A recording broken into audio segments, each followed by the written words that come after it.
Hey guys, Doors on Workshop, Lee Carpentry.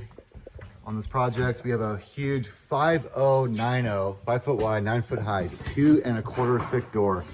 It's gonna separate this hallway. And there's no trim. So what we're doing is this detail right here. This piece of hardwood is installed. This Fry Reglet detail is gonna be installed on top of this. The drywall is going to slide into here. This is 5/8 to match the drywall. So that will create a shadow box for the door to shut into to hide the light bleed this way. Same detail almost up there. We have the same reglet right here. It's installed in this direction. Drywall is going to die into it to make the track flush with the ceiling. All right, we got our door installed. Track is flush with the drywall. Did a Fry Reglet there and a Fry Reglet there. The door's gonna go into the wall, curtain right there. So this is the hallway opening, existing.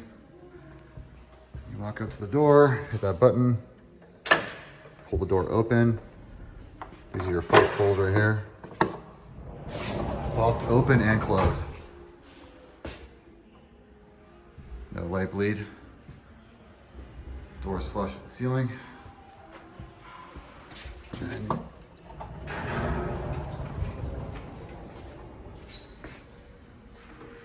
soft close, soft open.